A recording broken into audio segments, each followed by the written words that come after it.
Everyone, welcome back to your favourite channel Adda 24/7 NEET. तो आ चुकी है बोर्ड की बाहर और इन बोर्ड्स के प्रिपरेशन में हम जो आखिरी पेपर जो मोस्ट इंपॉर्टेंट पेपर्स में आते हैं आपके पीसीबी में, बायोलॉजी के पेपर के बारे में डिस्कस कर रहे हैं बच्चों। आज हम जिस टॉपिक के बारे में बात करने वाले हैं ये आपका सबसे ज्यादा कंसर्न होने वाला विषय है। बेसिकली हम कितना भी लिख लें इससे कोई फर्क नहीं पड़ता, एक्चुअली हम कितना भी पढ़ लें इससे कोई फर्क नहीं पड़ता, पर बेसिकली हम जितना अच्छा लिख के आएंगे नंबर वैसे मिलेंगे। तो कितना पढ़ा वो मैटर नहीं करता है आपके एग्जामिनेशन में, मैटर ये करता है कि हमने लिखा कितना अच्छा है। और खासकर जब हम सब्जेक्टिव पेपर दे रहे हैं तो इस बात की विशेष तौर से ध्यान रखनी पड़ती है बच्चों। तो आज मैं आपको कुछ ऐसे 4-5 टिप्स बताऊंगी जिससे आप अपने बायोलॉजी के एग्जाम में और ज्यादा एक्सेल कर सकते हैं। जो हो गया उसे जाने दीजिए, जो आ रहा है उसे बाहें फैला के स्वागत करिए। तो प्यारे बच्चों, आज मैं आपको सिखाऊंगी कि how you are going to present your paper very beautifully. और आज मैं आपको बताऊंगी कोई भी बच्चा जो टॉपर बन जाता है वो कैसे लिखता होगा। चलिए, यूजुअली हम लोग क्या करते हैं, हम ये सोचते हैं कि बायोलॉजी है तो फेंको, जितना फेंक सकते हो फेंक डालो सब, पर ऐसा नहीं होता है बच्चों। जो भी बच्चा टॉपर होता है वो हमेशा टू द पॉइंट लिखता है, ये बात याद रखिएगा। कभी भी अगर आप ये सोचते हैं कि हम बहुत ज्यादा लिख देंगे तो हमें बहुत ज्यादा नंबर मिल जाएंगे, ऐसा कभी भी नहीं होता है।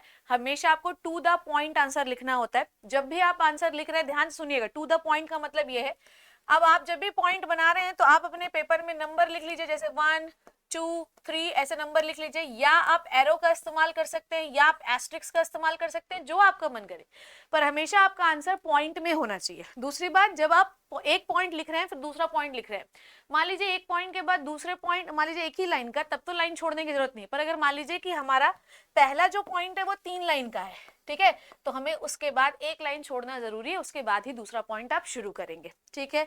तो ये आपका टू द पॉइंट आंसर होना चाहिए। पॉइंट में आप कुछ भी लगा सकते हैं, एस्ट्रिक लगा सकते हैं, नंबर लगा सकते हैं, एरो लगा सकते हैं, कुछ भी लगा सकते हैं। दूसरी बात, जब भी आप कोई भी आंसर कंप्लीट कर देते हैं, ध्यान से सुनिए, कोई भी आंसर कंप्लीट कर देते हैं तो एक पूरी लाइन खींच दीजिए, जिससे एग्जामिनर को ये पता चले कि ये आंसर यहाँ से यहाँ तक था, ठीक है, और फिर आपने यहाँ से दूसरा आंसर शुरू किया। तो यहाँ से आपको पूरा एक आइडिया मिल जाता है एग्जामिनर को कि ये बच्चा बहुत ही जो है सेटल्ड माइंड का है, इसको पता है कि कितना लिखना है कितना नहीं लिखना है, यहाँ से आंसर कंप्लीट हो गया, ठीक है। अब जब भी आप कोई भी इंपॉर्टेंट वर्ड लिखते हैं, ध्यान से सुनना, आप ये आखिरी में भी कर सकते हैं और आप बहुत सारे बच्चे साथ साथ भी करते जाते हैं। अब जैसे मान लो कि मैंने कोई हेडिंग लिखी, मान लो मैंने लिखा माइक्रोस्पोरोजेनेसिस, ठीक है, मान लो ये लिखने के लिए आया है कि माइक्रोस्पोर कैसे बनता है, तो माइक्रोस्पोरोजेनेसिस, और यहाँ से एक एरो लगाया। पर जब भी हमें ये दिखाना है कि we are going to explain about the microsporogenesis, इसको आप डब्बे के अंदर जरूर बंद करिए, जिससे एग्जामिनर को ये पता चले कि ये बच्चा इसके बारे में लिखने वाला है, ठीक है। उसके बाद बायोलॉजी में जो मोस्ट इंपॉर्टेंट टिप्स है वो है डायग्राम के बारे में, कि आप डायग्राम कैसे बनाएंगे। जरूरी नहीं है कि डायग्राम आपसे, आप क्लास 10th के बच्चे नहीं है कि आपसे डायग्राम अलग से पूछा जाए कि बताओ बेटा डायग्राम बनाओ, नो।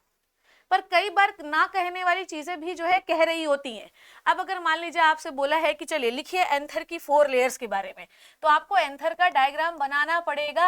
समझ में आई बात? तो एंथर की 4 लेयर आप लिखेंगे कि कौन कौन सी होती है, साथ में आपको एंथर की 4 लेयर का डायग्राम बनाना पड़ेगा, तभी आपको पूरे नंबर मिलेंगे। एक बात बहुत अच्छे से समझ लीजिए, बायोलॉजी में कितना आपने लिखा है इससे कभी मैटर नहीं करता। उसके साथ मान लीजिए 10 लाइन लिखा और एक भी डायग्राम नहीं बनाया, नंबर आपके 4 में 2 ही मिलेंगे। पर अगर आपने 2 लाइन लिखा और एक डायग्राम मिला है, पूरे बनाया है, तो आपको पूरे 4 नंबर मिलेंगे। तो डायग्राम बनाना बहुत ज्यादा इंपॉर्टेंट है। दूसरी बात, कभी भी डायग्राम को कोशिश करिए कि जो है पेन से लेबल मत करिए, अगर आपके पास समय नहीं तो बात अलग है, पर हमेशा डायग्राम की जो लेबलिंग होगी वो कैसी होगी बच्चों, लेबलिंग होगी हमेशा आपकी पेंसिल से, ठीक है, पेंसिल से होगी और 1 साइडेड होगी। समझ में आई बात? 1 साइडेड। अब आप बोलोगे मैम हमारे पास जगह नहीं है, तब बात अलग है, कोशिश करिए कि 1 साइडेड हो। अगर आप डायग्राम में एक पहला लेटर कैपिटल और बाकी स्मॉल लिख रहे हैं तो सारे डायग्राम्स जितनी भी लेबलिंग होगी वह वैसी ही चलेगी, और अगर आप सारे कैपिटल लेटर लिख रहे हैं तो सारे वैसी ही लेबलिंग चलेगी थ्रू आउट द पेपर, पूरा ऐसे ही चलेगी, ठीक है। पेपर प्रेजेंटेशन टिप्स में एक बहुत अच्छी चीज जो मैं आपको ये बताना चाहती हूँ कि जब भी आप लिख रहे हैं, जरूरी नहीं है कि आपकी हैंडराइटिंग बहुत सुंदर हो, पर आपकी हैंडराइटिंग साफ दिखनी चाहिए। उसके लिए आपकी जो वर्ड स्पेसिंग है, ठीक है, वो कैसी होनी चाहिए, बहुत बेहतरीन। वर्ड स्पेसिंग क्या होनी चाहिए, प्रॉपर होनी चाहिए, ना बहुत ज्यादा होनी चाहिए ना बहुत ही कम होनी चाहिए। उसके बाद आप कोशिश करिए एग्जामिनेशन में कि कर्सिव राइटिंग का इस्तेमाल थोड़ा सा कम करिए, अब वो तो जिसकी जैसे हैबिट होती है, पर कर्सिव राइटिंग का इस्तेमाल जो है वो कम करिए। पेपर को अटेम्प्ट करते समय इस बात का विशेष तौर से ध्यान रखिए कि जो सेक्शन आपको सबसे अच्छा आता है उसको पहले लिखिए।